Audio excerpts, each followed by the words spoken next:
que en definitiva esta transición no da para otra cosa. Si fuéramos muy light, como dicen los chicos, o muy livianitos, diríamos que están por un lado los que piensan en el, digamos, en el progreso, o en este caso las ideas de la libertad, y por otro lado las ideas que venían antes. Entonces digo, al medio me parece que tenemos que darle un poco de seriedad a la discusión, porque hay una economía que se está equilibrando, que es la economía de las grandes empresas, la que motoriza el país, y por otro lado tenemos la readecuación o la readaptación que nos ha dado en los círculos más pequeños, que son los que nos están viendo a nosotros como cese de empresas, desocupación, los sectores más protegidos que han estado siempre con gobiernos que le han permitido tal vez no innovarse al mundo, digo, ¿no?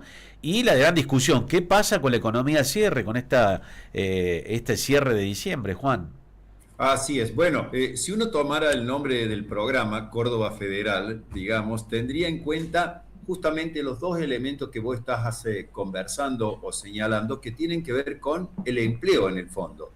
Porque en Córdoba, señalaba bien, muy bien allí tu compañero de aire, estamos discutiendo cómo financiar la caja de jubilaciones de Córdoba, que agrupa aproximadamente a unos 110.000 jubilados, pero hay además ahí vinculados miles de trabajadores, desde los municipales, estatales, empleados de la justicia, del Banco de Córdoba, en fin, de tribunales. Es decir, hay allí miles de cordobeses que de una u otra forma tienen lo que están vinculados a la situación de su empleo, es decir, cuánto van a percibir si se aumentan o no los aportes a la caja de jubilaciones.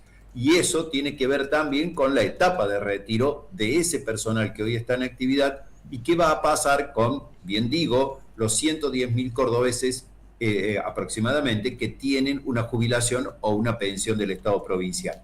Y en el ámbito nacional, ligado a eso, hoy el presidente Javier Milei, cuando ahora es muy temprana regresó de Oslo, firmó la reforma laboral, que también ahí hay todo un debate, no solamente por los cambios que se van a producir en materia de indemnizaciones, en materia de vacaciones, en materia de horas trabajadas, etcétera. No solamente está en debate eso como, digamos, una actualización del mundo laboral, sino si va a tener efecto sobre las pequeñas y medianas empresas a la hora de contratar a una persona que en este momento no lo hacen, sinceramente, porque dice que corren un riesgo muy grande de que esa persona pueda realizarle un juicio y quitarles parte de su patrimonio a comercios, a pequeñas industrias o distintas actividades.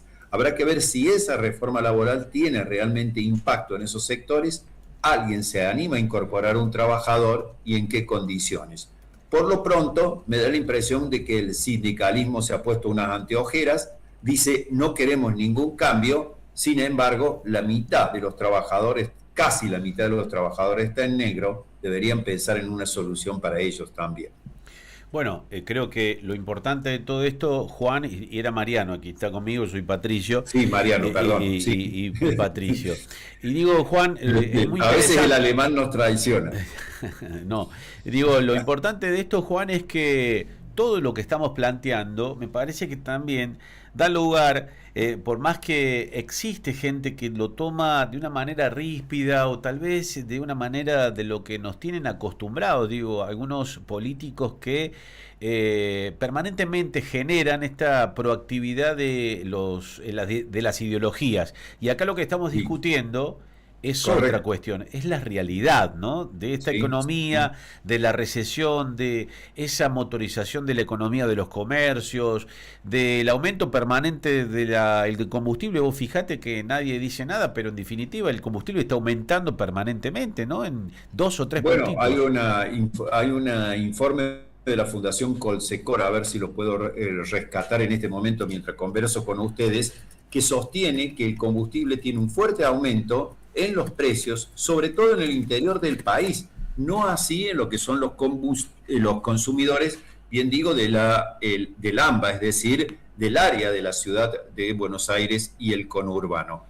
A ver si logro, bueno, mientras tanto, señalo esto, es muy importante el tema de la reforma laboral, no solo por los cambios que se van a producir para las futuras incorporaciones, sino si va a solucionar definitivamente lo que tiene que ver con el empleo en negro. Porque hoy 4 de cada 10 argentinos, por lo menos, que trabajan están en negro o en situaciones que uno diría, digamos, de desamparo, porque el trabajo de los monotributistas en muchas empresas es dispar con respecto a lo que está en efectivo, porque no tienen allí la cobertura de salud, la cobertura de jubilaciones, etcétera, más allá de los aportes que haga cada uno en persona, pero no tiene la cobertura de la actividad. Por eso digo, es muy importante saber si esta reforma laboral o modernización laboral, como la llama el gobierno, va a tener impacto en, ya sea un kiosco, en un pequeño comercio, en una pequeña industria, en distintas actividades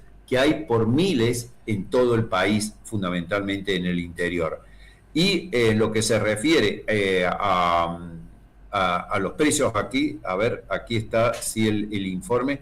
Bueno, lamentablemente no lo tengo bien a mano, pero lo quería señalar de que el combustible aumenta con precios mucho más altos en el interior del país que, por ejemplo, la Fundación Colsecor revela que hay un punto más. Esto fue un informe que se hizo hace meses atrás con respecto a lo que sucedía en Buenos Aires y el conurbano bonaerense. Es decir, que YPF está castigando digo YPF porque es la principal marca, la marca que contiene y donde se consume la mitad del combustible en el país. Esta empresa tiene precios más altos en el interior que en la ciudad de Buenos Aires y el conurbano, como vos decías, armando una canasta que cada vez aprieta más sobre el bolsillo. Juan, ¿qué tal? ¿Cómo va? Buen día. Mariano Luján lo saluda. Juan, Mariano, mil perdones porque me olvidé el nombre. No, por favor. Juan, una pregunta política. La llegada de Miguel Siciliano al gobierno provincial, ¿le llega con este superministro a dar un oxígeno a lo que van a ser los próximos 2 años de gestión que le quedan de cara a una reelección al propio gobernador Yarlora? Me parece que la designación de Siciliano hoy apunta a la ciudad capital, donde Yarlora quiere recuperar votos, porque hay que recordar que los 2 pilares que fundamentaron su acceso a la gobernación de Córdoba fueron los resultados en San Francisco y en la ciudad de Córdoba, que le dieron los votos suficientes, más de 3 puntos porcentuales, para ganar la gobernación. Bueno, esa es la estrategia. Hoy me parece que Miguel Siciliano apunta a la ciudad de Córdoba. De hecho, ayer se reunió con el intendente Daniel Pacerini. La gestión de Yarlora, la difusión de los actos de gobierno en el interior y el contacto con las intendencias va a seguir a cargo de Manuel Calvo, según lo que son los primeros movimientos de esta nueva etapa de Martín Yarlora, que hay que recordar que ha tenido recién una actividad más pública desde el martes último, es decir, hace apenas 48 horas, tras recuperarse de una intervención quirúrgica. Como digo, son los primeros pasos, pero me parece que Siciliano apunta a la ciudad capital, la relación con los intendentes va a seguir a cargo de Manuel Calvo. Y Siciliano se va a ocupar de todas las seccionales de cada rincón de la capital cordobesa. Sí, porque es lo que se dice en política, tiene territorio, que es que puede estar en los distintos barrios o zonas de la ciudad de Córdoba con presencia, es conocido, tiene un discurso que llega a esos sectores. Habrá que ver cómo lo reciben en otros grupos que no son afines o que no están de acuerdo con la conducción. Ahora tal vez Juan, tal vez con lo que decís me atrevo simplemente a mirar en potencial, ¿no? De esto que hablas con Mariano y estás ratificando, porque creo que es el análisis correcto de algo que cuando llega, en este caso, este presidente, como le dicen en todos lados, un outsider, pero muchos también dicen que es insider de la política o del sector empresarial. Digo, Córdoba, como siempre, es una provincia mucho más adelantada. No sé si vamos a ponerle simplemente la palabra picardía de tener, ¿no? Esa espontaneidad. Esto de que están hablando ustedes es que Miguel tiene mucho más territorialidad al acceso territorial de la capital cordobesa, porque la llegada del presidente fue muy disruptiva en muchos aspectos, en envío de fondos, en envío y en estas aprobaciones de lo que significa que cada capital, o en este caso cada gran ciudad o cada provincia, haya podido obtener, digamos, ¿no?, el encaje de deuda para poder seguir generando obras. Correcto. Y todo esto creo que vuelve a unir varios lazos rápidamente para unir a los cordobeses, porque creo que Córdoba tampoco, hablando en la realidad, no ha dejado de tener nunca obras, y eso hay que destacarlo. Bueno, creo que ese sí, sin dudas, ha sido el mérito de la gestión de Yarlora, en el sentido de que hubo muchas obras, se concluyeron las distintas autovías en la provincia de Córdoba y distintos emprendimientos en cada municipio que son útiles o muy favorables para el desarrollo de la vida en el interior de la provincia de Córdoba. Incluso la última toma de deuda que realizó el gobierno de la provincia de Córdoba es justamente para llevar adelante obra pública, que es uno de los elementos que se valora mucho a la hora de la votación, como sucedió con las distintas administraciones de Juan Schiaretti, más allá de que él tenía otro temperamento para el ejercicio de la gobernación. Justamente, hablando de Milei, mañana va a estar en Córdoba, a la hora 18, dicen aproximadamente, creo que entre las 18 y las 19, va a realizar una caravana que va a hacer, le llaman el Tour de la Gratitud. Básicamente, ¿en dónde? En Nueva Córdoba. ¿Qué hay? ¿Quiénes habitan en Nueva Córdoba? Fundamentalmente los jóvenes, claro, que son hoy los mayores seguidores de Javier Milei por distintas razones, pero básicamente por el rechazo a la vieja política.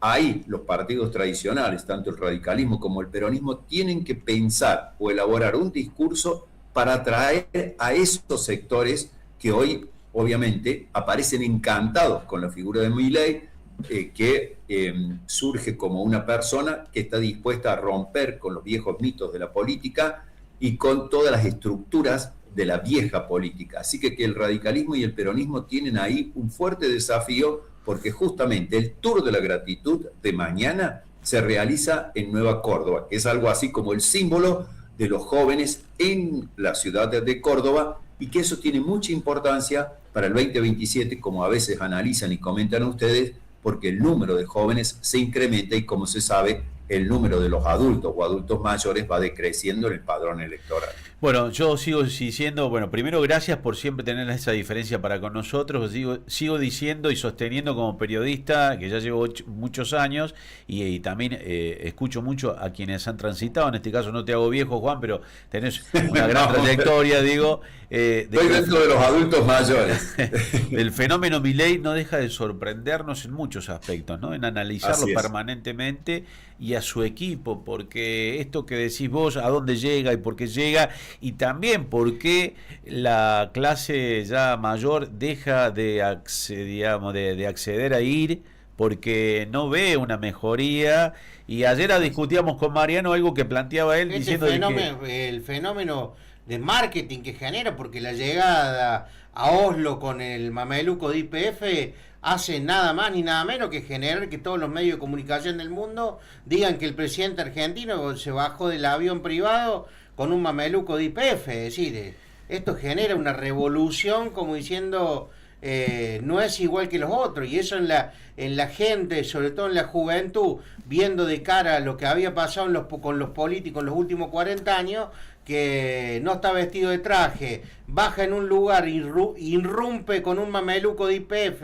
Es decir, ya eso es lo que le acerca cada vez más a la juventud.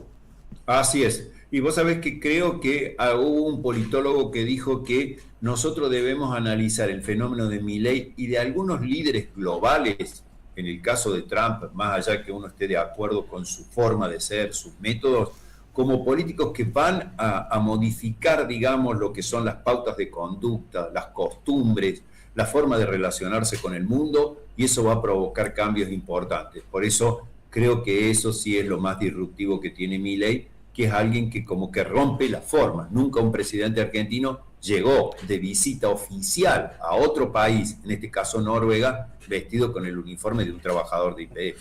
La verdad que es para analizarlo y permanentemente seguir en la postura de la que tenemos tal vez, o la gran mayoría, o una inmensa minoría, como dice Osvaldo Sitecase, de pensar que el periodismo todavía debe tener la convicción y la fortaleza de poder mostrarle a la sociedad cosas que tal vez la misma política le quiere inculcar. Juan, agradecido como siempre, ¿eh?